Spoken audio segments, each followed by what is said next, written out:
En el corazón de Normandía, la imponente silueta del castillo Gallard domina el río Sena.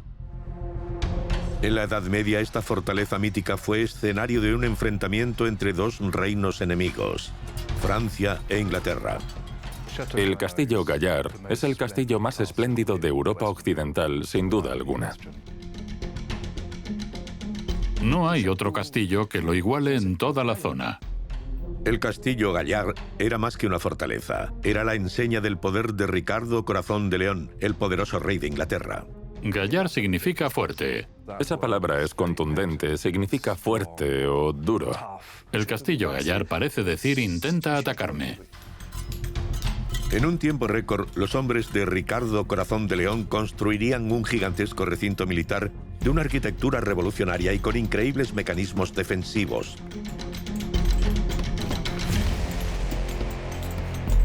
El castillo Gallard es como una cebolla. Tiene varias capas de fortificación. Fue muy avanzado y enormemente costoso, porque se usaron las técnicas constructivas más modernas del momento.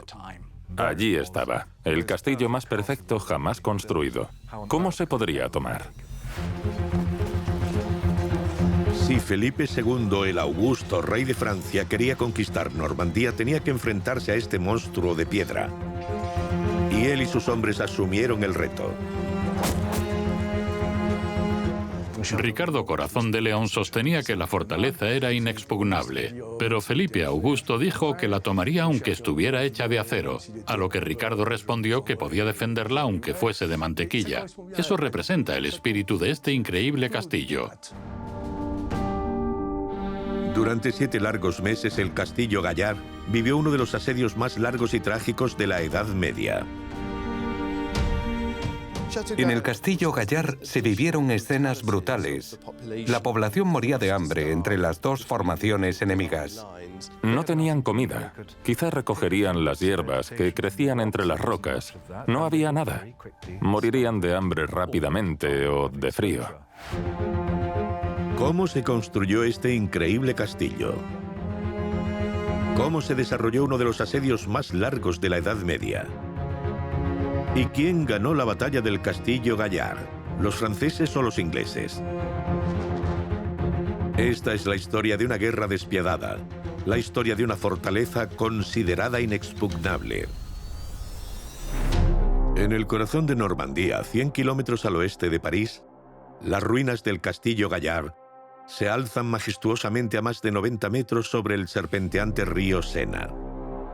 Durante más de 800 años, desde lo alto de su espolón rocoso, ha vigilado el pueblo de Les Andelys. Las ruinas del castillo Gallard todavía conservan las cicatrices de su turbulenta historia, una historia que comenzó en el siglo XII en una Europa dividida.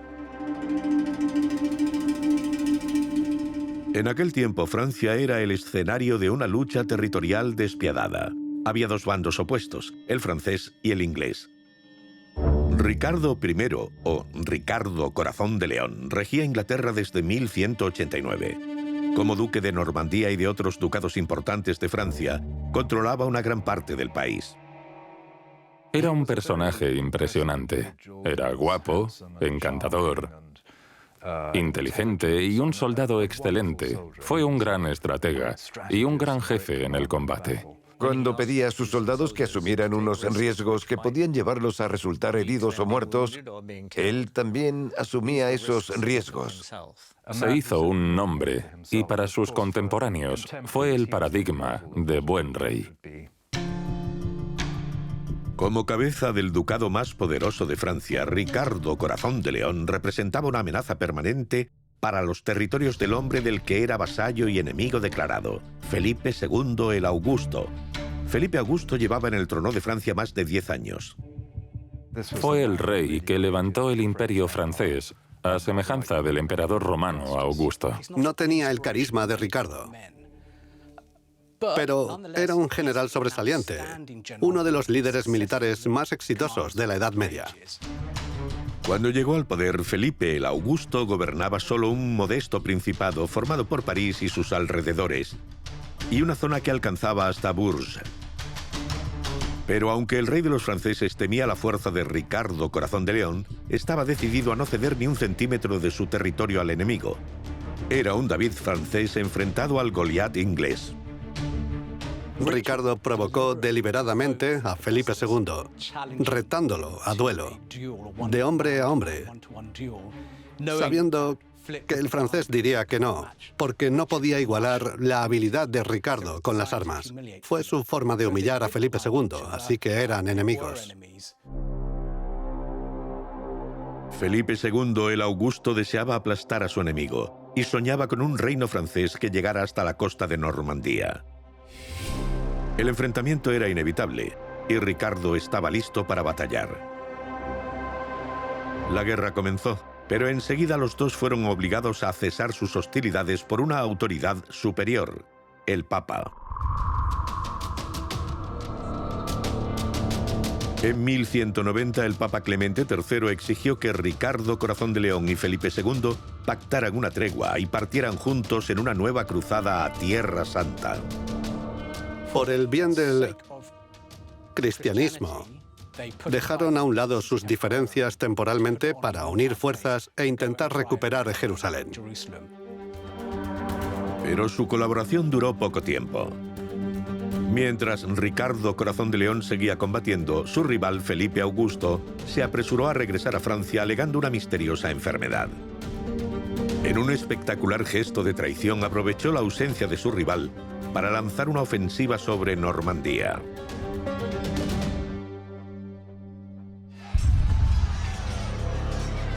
Cuando Ricardo regresó de la cruzada, buscó venganza. La guerra volvió a empezar. Pero tras 4 años de fieros combates, la presión de la Iglesia los obligó a pactar una nueva tregua. El 15 de enero de 1196 firmaron un acuerdo de paz, el Tratado de Gallón. Felipe el Augusto mantuvo parte de sus conquistas normandas, las fortalezas de Nonancourt, Ivry, Neufmarché, Passy, Vernon y Gallón. A cambio, Ricardo Corazón de León recibió la región de Berry, Aquitania y otras plazas fortificadas. A primera vista, Felipe salió ganando con este compromiso. Había logrado extender su reino hacia el oeste. El rey de Inglaterra dio un paso atrás. Esta apariencia de paz le permitió ganar tiempo. El tiempo que necesitaba para construir su arma más temible, la fortaleza Gallard. Porque si deseaba proteger su territorio tenía que cerrarles a los franceses la salida al mar por el Sena. El lugar de Les Andelys parecía el emplazamiento perfecto para su nueva fortaleza. Sabemos de un caso en el que indicó expresamente que se construyera un castillo en un sitio determinado porque entendió que era adecuado. Y creo que nos podemos imaginar a Ricardo I diciendo, quiero un castillo ahí. En esa zona, el Sena hace un meandro que está dominado por acantilados. Y hay pequeñas islas en medio del río. Así que era un punto fácil de fortificar. Hay valles que lo encierran y domina todo el paisaje a kilómetros de distancia. Puedes ver kilómetros a la redonda y el río está justo debajo. Gran parte de los productos comerciales se transportaban entonces por el agua, ya fuera por vía fluvial o marítima. Ello significaba que había puntos focales, los puertos, donde podían cobrar aranceles y controlar el flujo económico. Este meandro del Sena era el lugar perfecto para bloquear a Felipe Augusto y sus ejércitos. Pero ese lugar pertenecía a la Iglesia, y el Tratado de Gallón estipulaba claramente que Les Andelys debía permanecer neutral. Para Les Andelys será así. Ni Monseñor el rey de Francia ni nosotros los ingleses reclamaremos su feudo o propiedad. Les Andelys no se puede fortificar. Pero nada, y mucho menos un tratado, evitaría que Ricardo Corazón de León construyera su castillo allí. De modo que llegó a un compromiso económico con la Iglesia y obtuvo autorización para construirlo. Se cerraba la trampa sobre los franceses.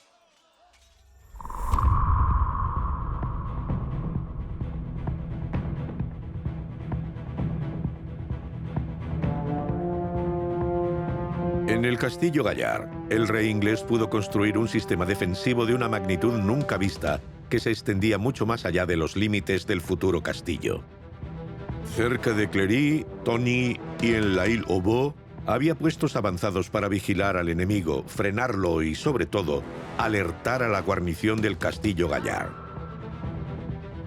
En el lecho del río cerca de Les Andelys, Ricardo erigió una empalizada, 3 hileras de postes de madera unidos por pesadas cadenas. Cruzando el río había una empalizada para impedir que los barcos pasaran. Querían controlar las embarcaciones que descendían por el Sena. El verdadero trabajo de fortificación comenzó en la isla. Ricardo Corazón de León fijó su residencia allí en el Château de Lille. Construyó un puente sobre el Sena que lo unía por un lado a la península de Bernier y por el otro a una pequeña construcción fortificada llamado La Culture. Quedaba por construir la pieza central de este impresionante sistema defensivo, el castillo Gallard. La atención se centró en el acantilado de piedra caliza que se alzaba sobre el Sena.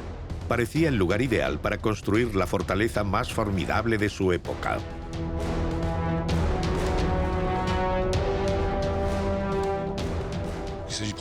Probablemente era el terreno virgen el que eligieron para construir el castillo.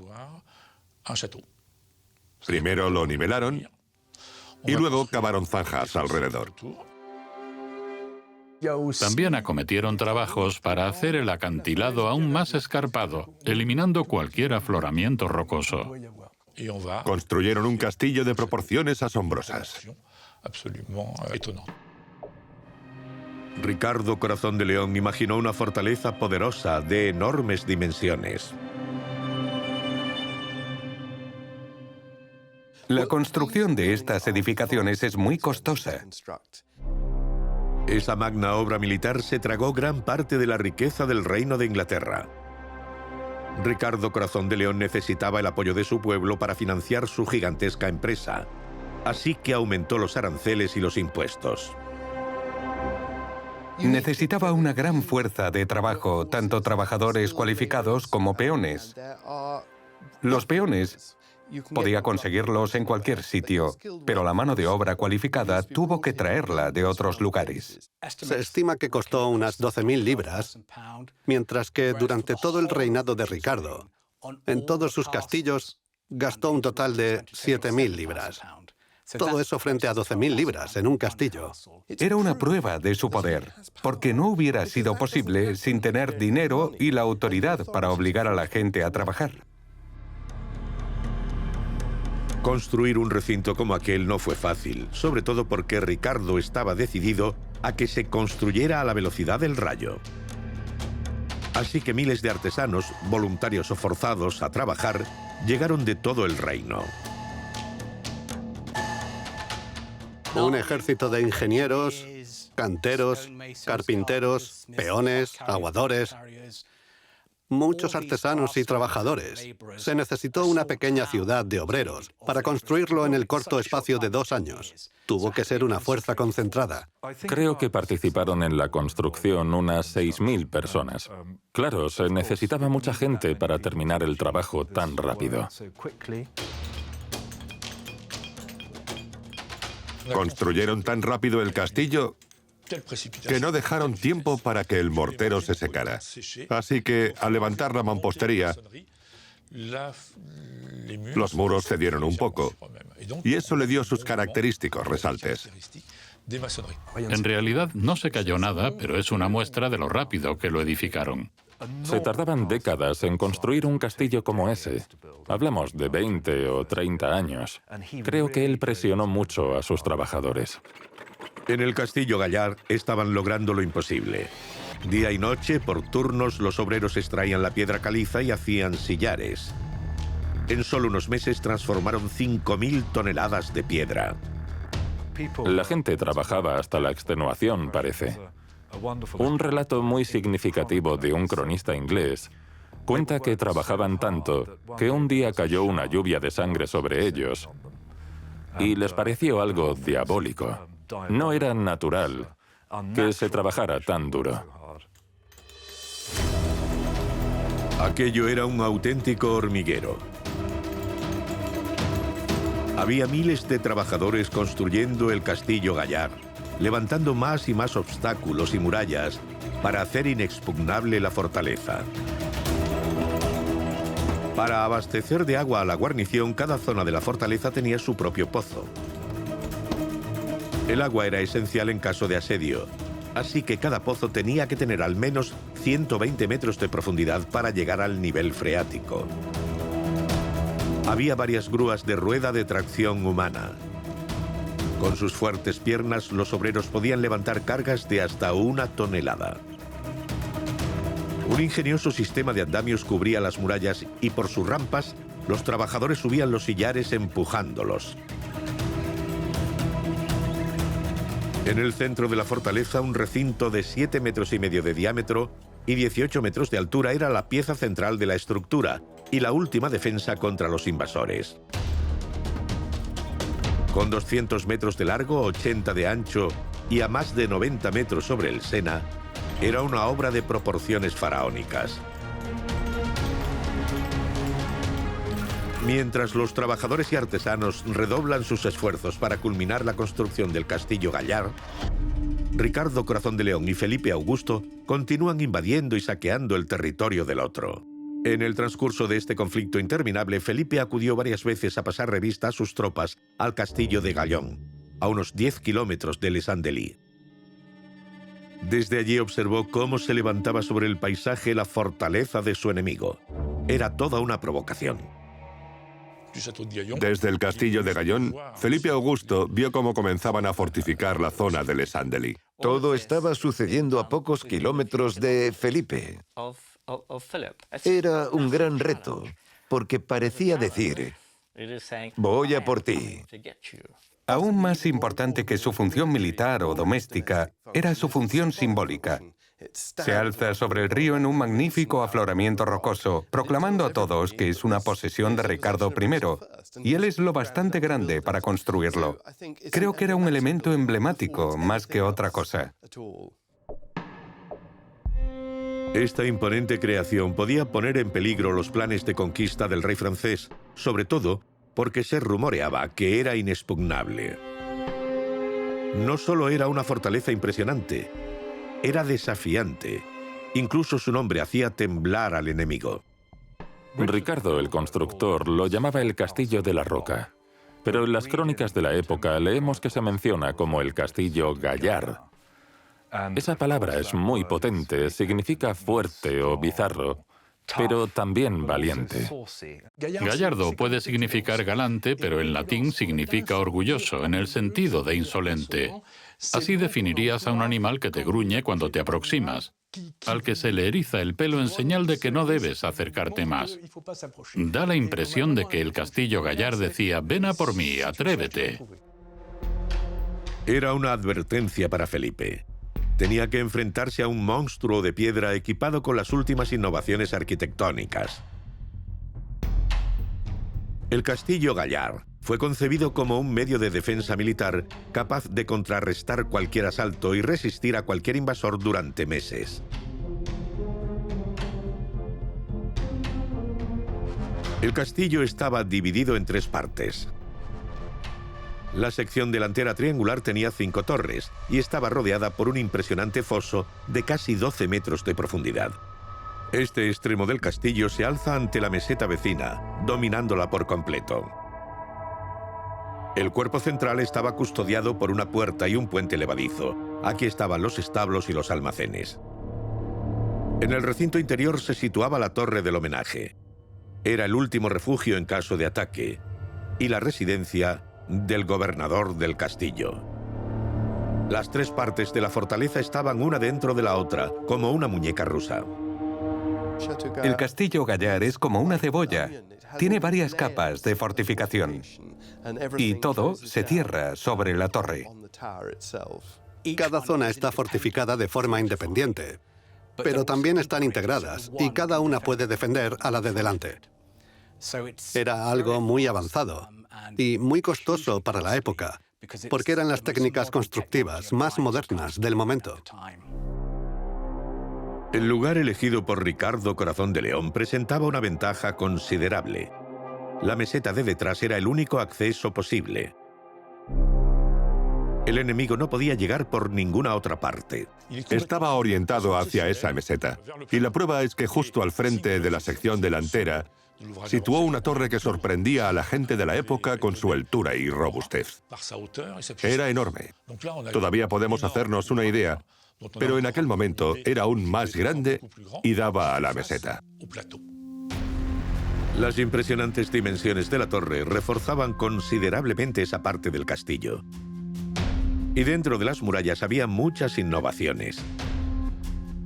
En el siglo XII, los muros ondulados de la torre eran algo totalmente innovador.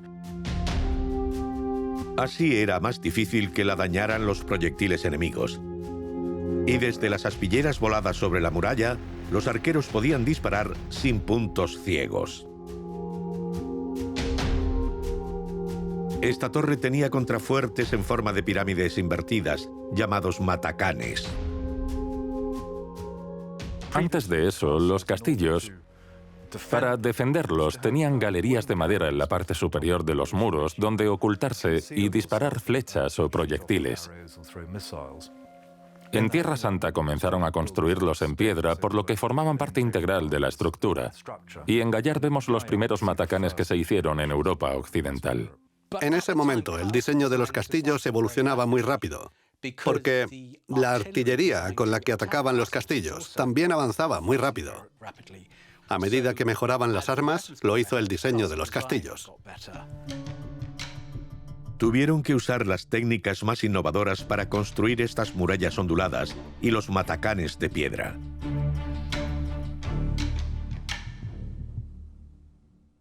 El moderno castillo Gayar era diferente a cualquier otra fortaleza de su época. Fue una obra maestra de la arquitectura militar medieval, inspirada en muchas construcciones diferentes, y se lo debemos todo a Ricardo Corazón de León. Visitó la construcción varias veces, y se dice que en realidad fue el arquitecto de su fortaleza. Tenemos relatos muy detallados de la construcción del castillo, de cada centavo que se gastó y de todos los obreros que empleó. Canteros, peones, cavadores, soldados que protegían la obra. Todos los detalles están recogidos, pero no se menciona a ningún maestro de obras. Eso ha dado lugar a la teoría de que el arquitecto del castillo fue el propio Ricardo, y es una idea muy verosímil. Tras 2 años de trabajos, el castillo Gayar se dio por terminado. Era el orgullo de Inglaterra y de su rey. Cuidado, Felipe el Augusto.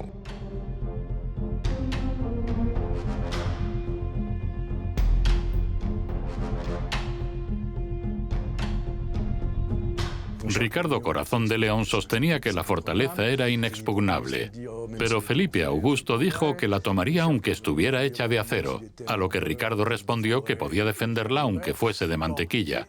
Todo eso cobra sentido cuando ves lo impresionante que era este castillo. Ricardo estaba encantado con el resultado, no quería estar en otro lugar, quería vivir allí, y así lo hizo durante el resto de su corta vida. Firmaba sus cartas con orgullo, poniendo: desde esta hermosa hija mía de 1 año. Se refería a la fortaleza como a una criatura, y al no tener hijos podemos imaginar que puso toda su pasión en el castillo. Pero Ricardo Corazón de León nunca vería su obra maestra en todo su esplendor.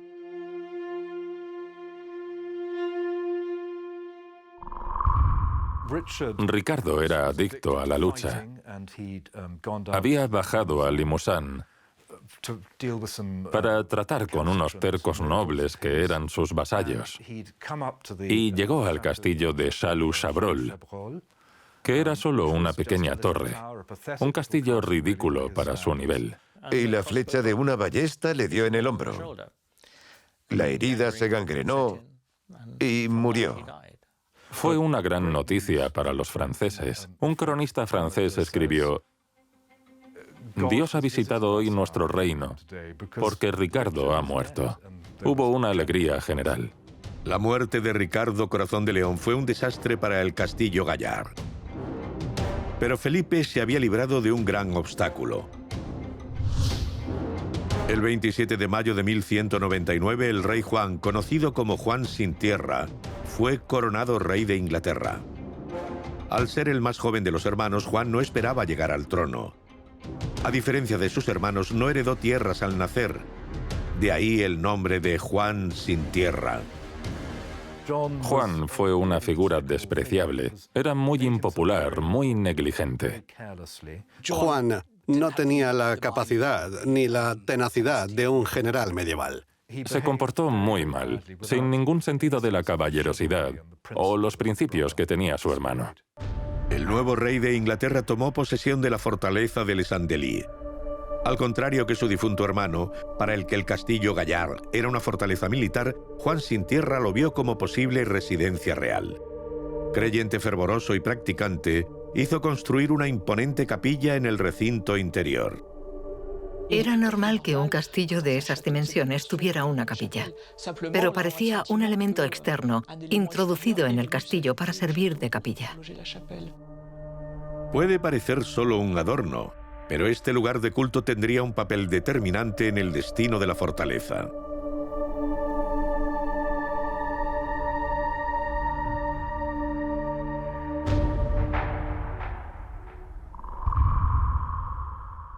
En el lado francés, Felipe Augusto aprovechó el cambio de rey para continuar con la conquista de Normandía.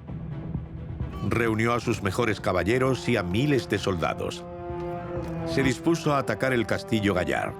Aceptó el reto. Y menudo reto. Comenzó tomando los fuertes de Muret-de-Cléry, Mortemer, Longchamp y Lyon-la-Forêt, que podían ayudar al castillo Gallard a resistir el ataque. Se hizo con el territorio que había alrededor del castillo, para dejar una especie de tierra de nadie antes de atacar al propio castillo. El avance de las tropas francesas hacia el castillo Gallard fue rápido. Rompieron la línea de defensa entre Bernières-sur-Seine y Tony y lanzaron un primer ataque sobre la isla. En respuesta, los ingleses quemaron el puente. Esto dejó a los franceses sin más opción que atacar desde el río. No pueden avanzar debido al bloqueo, por lo que se acercan por tierra.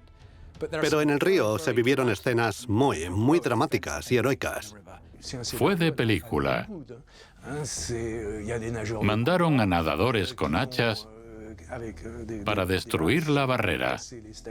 Después lanzaron carbón ardiendo o algún líquido inflamable en un caldero sellado hacia la fortificación y las empalizadas de la isla. Y cuando se prendió fuego, comenzó el pánico. Los ingleses, atrapados entre las llamas y el agua, huyeron de la isla. Los habitantes del pueblo, aterrorizados, buscaron refugio en el castillo. Los pobladores de Les Andelys fueron a refugiarse en el castillo, lo cual era extraño, porque el propósito del castillo no era proteger a los aldeanos. Se suponía que era una defensa construida para bloquear al enemigo, una instalación puramente militar. Los aldeanos no tenían cabida allí.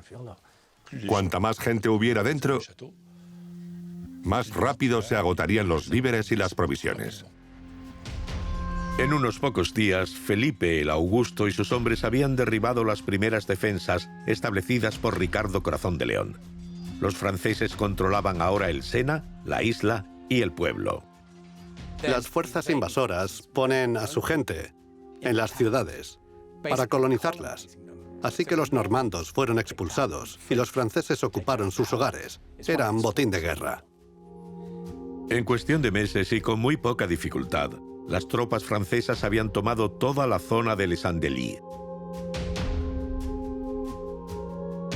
Ahora en la fortaleza había 1.500 aldeanos y 500 soldados, con las armas preparadas y sin intención de rendirse.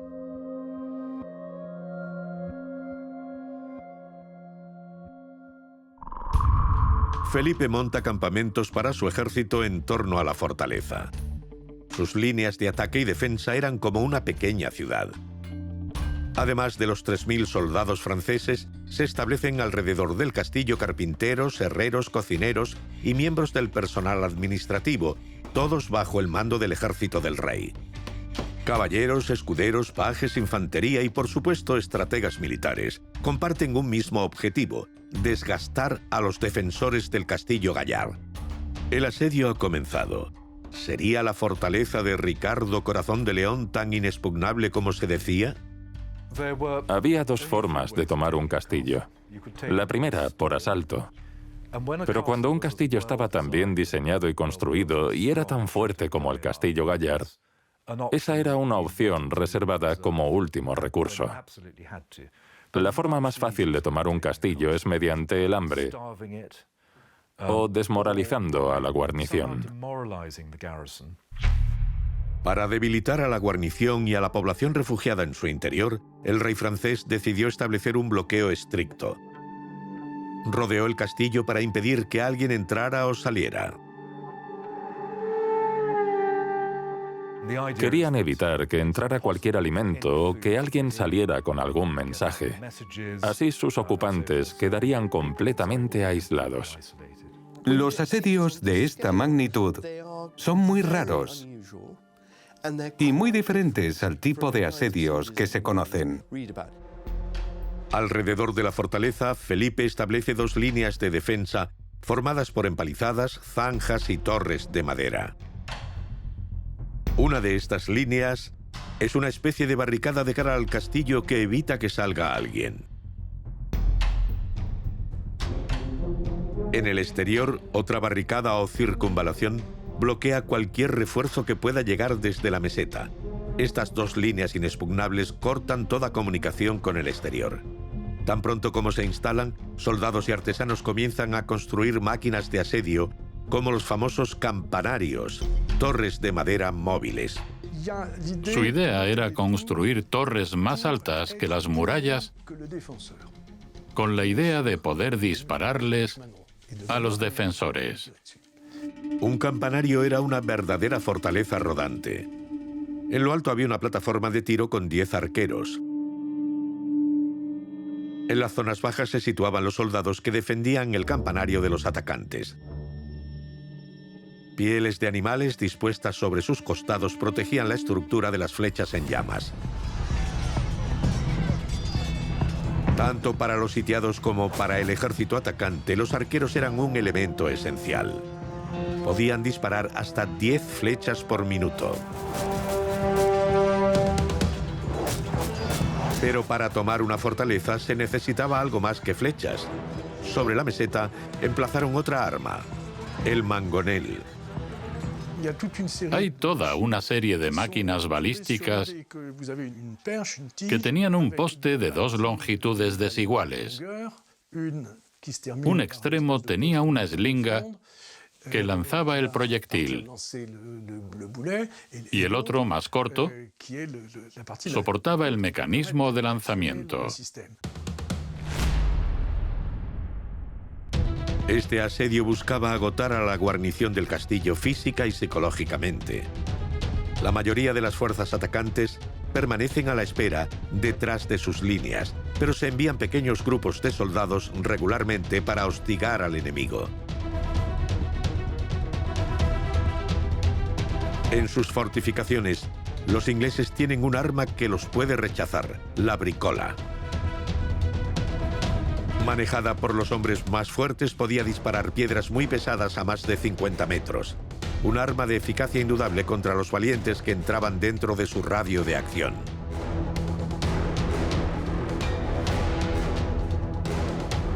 Desde el interior de la fortaleza, el hombre que dirige la operación es su gobernador, Roger de Lacy. Juan Sin Tierra lo puso al mando del control de la navegación en el Sena y luego, en 1203, del castillo. Hizo un buen trabajo. Era un capitán firme y muy popular, admirado en el bando francés y en el inglés por su gran valentía. Puede que el castillo Gallard resistiera bien los ataques iniciales, pero Roger de Lacy sabía muy bien que el asedio sería largo y difícil.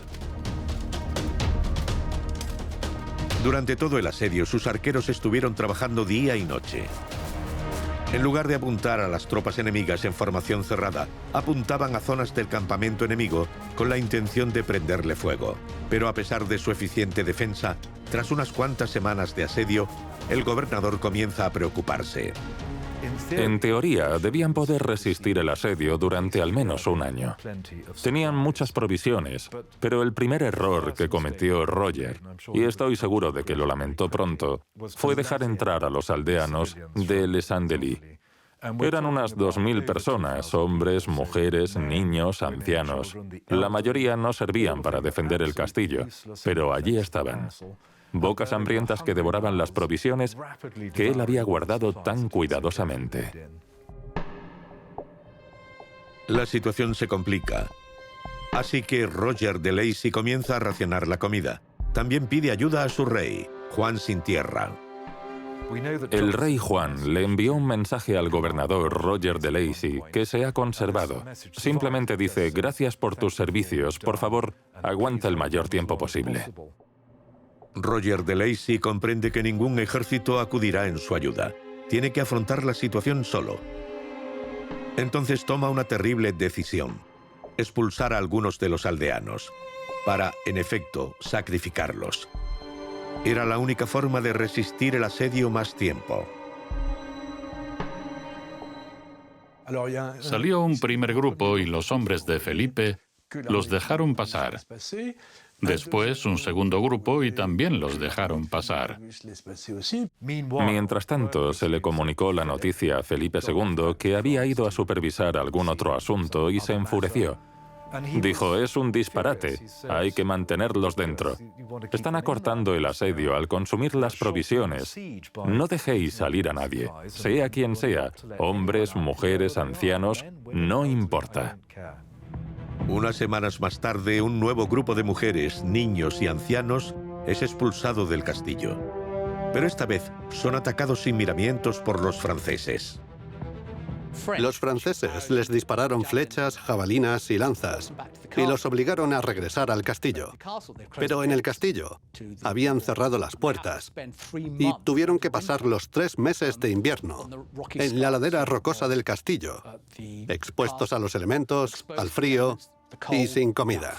Atrapados entre los dos ejércitos, los desgraciados aldeanos pronto mueren de hambre y de frío. Incluso se producen actos de canibalismo.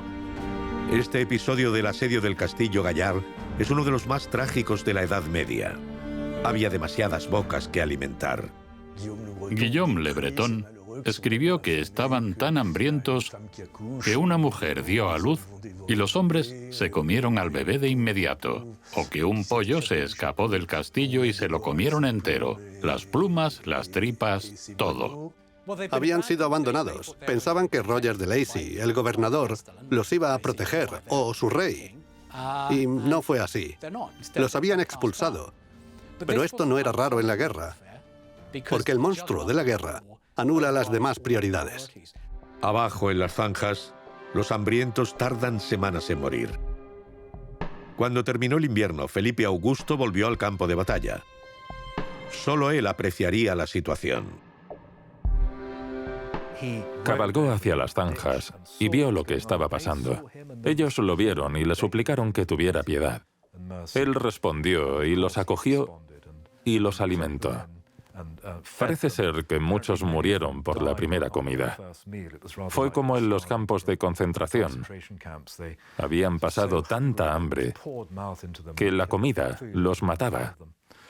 Muy pocas personas sobrevivieron a aquello.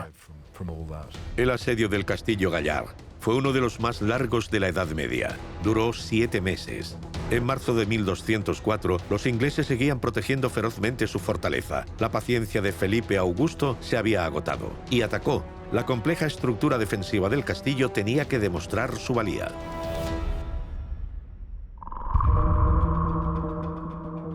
Desde la meseta que lo domina, el propio Felipe el Augusto dirige el asalto.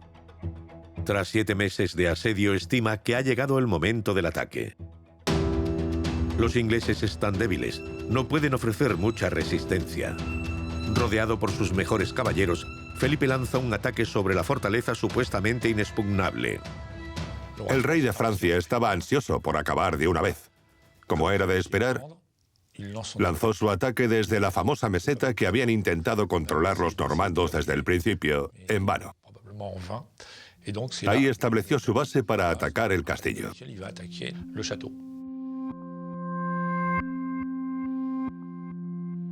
Estamos en el punto exacto desde donde Felipe Augusto lanzó su primer ataque al castillo.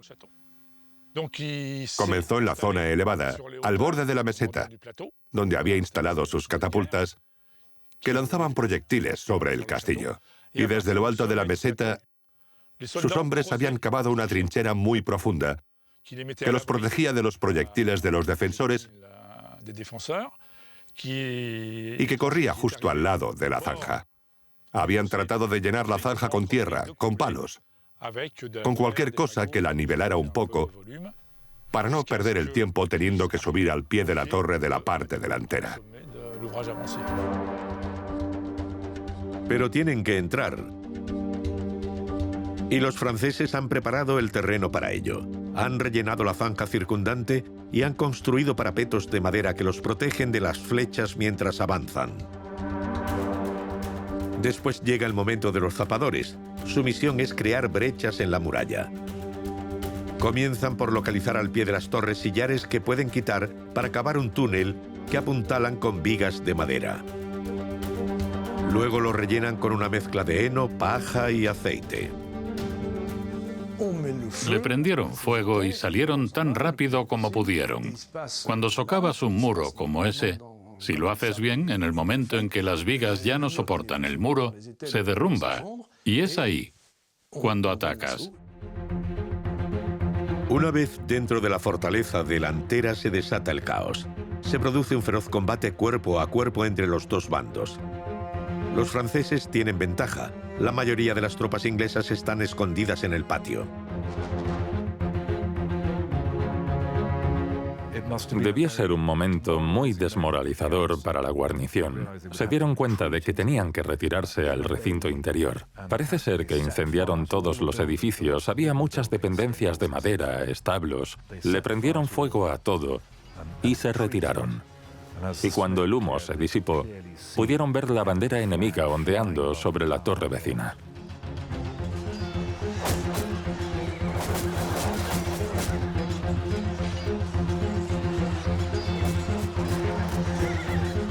Los ingleses levantan el puente levadizo para dejar fuera a los franceses y buscan refugio en el segundo recinto. Los franceses tenían la delantera, pero aún quedaba el reto principal.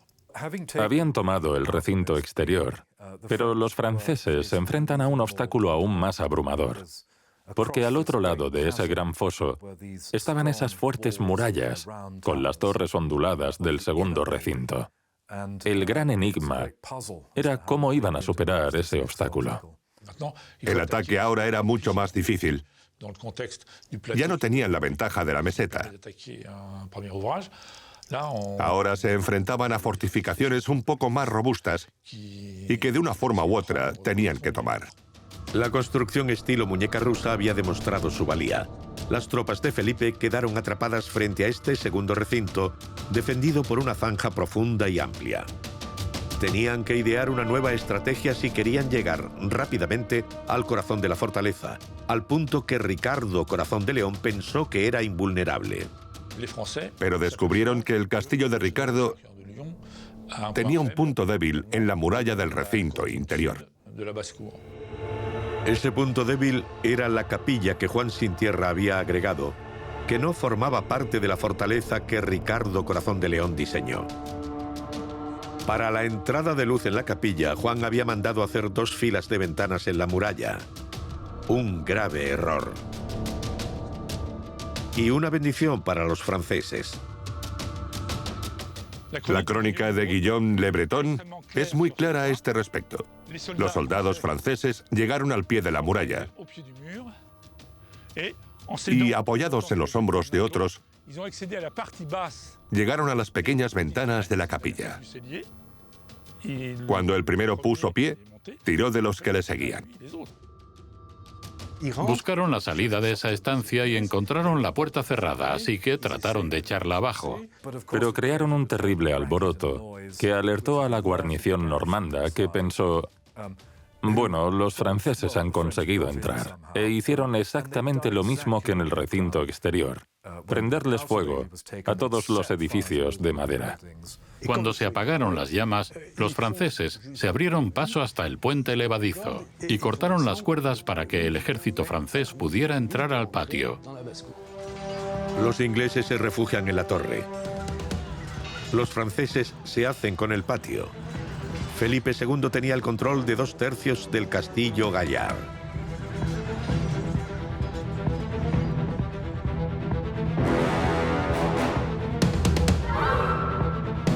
A ambos lados de esos muros ondulados se estaban preparando para el asalto final.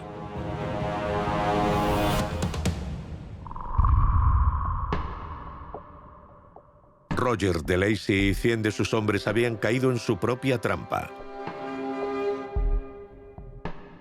Felipe Augusto estaba encantado, pero aún tenía que penetrar en el último recinto. En ese momento, la ciudadela estaba unida al patio por un puente fijo labrado en la roca. Algo muy imprudente a nivel defensivo. Imprudente porque los ingleses no podían destruir el puente para aislarse del enemigo, y sobre todo porque ofrecía protección a los zapadores franceses que cavaban un nuevo túnel para derribar la base del muro. Al mismo tiempo, trajeron una catapulta frente a la puerta y lanzaron proyectiles. Creo que el tercer proyectil derribó una parte de la muralla. Así que treparon por las piedras caídas y entraron en el patio interior. Y eso fue todo. Los franceses estaban dentro. Y comenzó el combate cuerpo a cuerpo.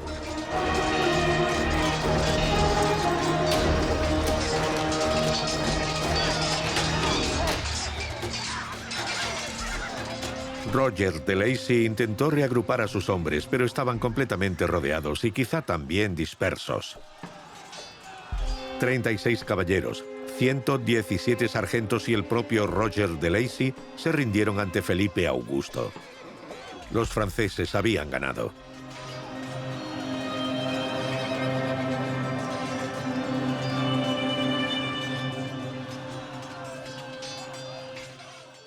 No se perdieron muchas vidas en el combate final. Aún existía la idea de que no se debía matar a un caballero porque perdía todo su valor. Así que se hicieron muchos prisioneros y fue una rendición llena de honor. De Lacy fue tratado bien. Todo fue muy cortés. Los franceses entraron y los defensores lucharon con mucho coraje y tenacidad, hasta que fueron rodeados totalmente y desarmados. Habían servido a su rey con honor y dignidad, y fueron hechos prisioneros honorablemente. El castillo Gallard había caído. Tras 7 meses de asedio, los franceses habían logrado lo imposible: tomar la fortaleza más temible de su época.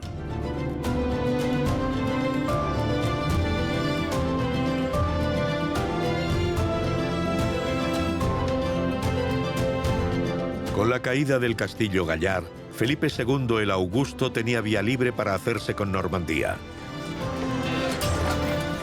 Rohan cayó ante el rey de Francia en 1204.